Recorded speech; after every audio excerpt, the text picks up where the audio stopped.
دو کسانو منځ کې اصلاح راولي. دا د ډېر وخت خبره ده. هر یو ملګري زه شکرګزار یم دې کې منډه تړله والې ده. زموږ ظفر حاجي صاحب دین پکې تللی دي او پل خالق حاجي صاحب دي. دا خبره سره ته نور ملګرو ټولو ملګرو ډېره شکریه ده. سهار چې خبر شوم زه د دې ټولو شکریه ادا کوم. نن بدقسمتۍ دا ده یو مسلمان د بل مسلمان کور نه روغی، د ورانولو کوشش کوي. هغه د مکې منافقان پاتې دي. قسم په خدای دا ملک د تبعید طرف ته روان دي. که کله دغه شانتې مسلمانان مخکې شو عامې دشمنۍ به الله په دوستۍ بدلې کړي. کړي وې تاسو نه وړاندې نور مخلوق هم پیدا کړي.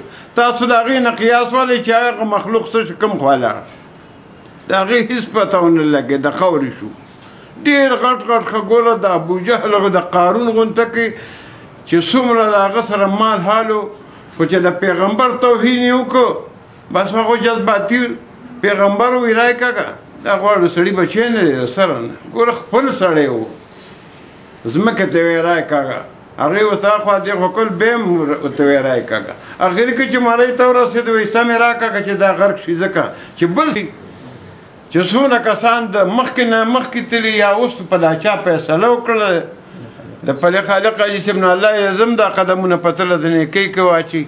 او مخکې ظفر حاجي صاحب هم تللی و. زه په خپله مرغلم لا ما لیدلی نه دی.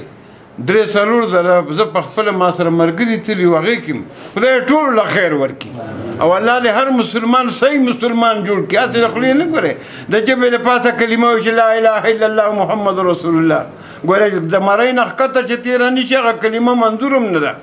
رسول الله مبارک وایي ډېر خلک به تاسو په مخ کې کلمه وایي چې لا اله الا الله لا اله الا الله هغه کلمه به یې مرۍ نه ښکته نه تېرېږي. وایي دا به د غټو نه غټ منافق. کوشش دا وکړئ چې چا چا منډه والي زه ودرېدی هم ډېر نه شم. الله دې ټولو له خیر ورکړي او الله دې هر مسلمان له دا وس ورکړي. کوشش دا کوئ که یو سړي خبره وکړه ځکه چې دلته د مکې منافقانو کې نور څه نو پیغمبر ورته یو الله ومنئ. نو هغه له رابله کې به ناصل هغه سره به خبرې اترې وکړلې د هغه د مجلس حالات به ما چې هغه خپلو ملګرو رابلې د هغه ویل تاسو خو رسول الله سره پټله که نه وایي د هغه حالات هم معلومو د هغه حالات معلومو تاسو ته بس وینا کوو.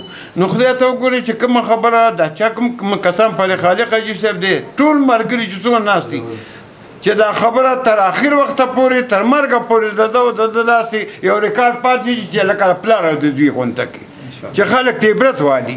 په خپله د اختر حسین ځای ته په درېیمه دله دوالم ورغلم او اوس زه دله بیا ورغلم او د دې ټولو ملګرو او د دې ټولې جمع جرګو په مخ کې هلته مې ورته ووي او دلته مې ورته یم چې یو بل ته بخښنه کوو.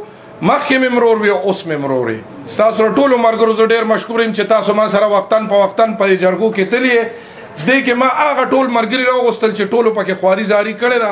خدای ته نه وه منظوره نن خدای پاک ته منظوره شوه. نو زه د پلې خالق ورورو د ظفر حاجي صاحبو د کفایت خانو د مراد استازو ډېر ملګري پکې داسې وو چې هغوی پکې خپلې منډې جاوید ورور دی دم پکې ډېرې منډې والي. زه له ټولو مشکور یم او خدای پاک دې ټولو سره خو کې ډېره من خدای دا ټول ملګري د منافقان نه وساتي د محتاجین یې وساتي. العالمین د دنیا او د آخرت خوشحالي د غرور جامه ده کړې. الله وایي زما په جامه کې چې مداخلت ملګرتې د ښو خلکو نصیب کړي. زما او زما دې ملګرو په آخري وخت کې په ژبه الله دا کلمه نصیب کړي چې لا اله الا الله محمد رسول الله.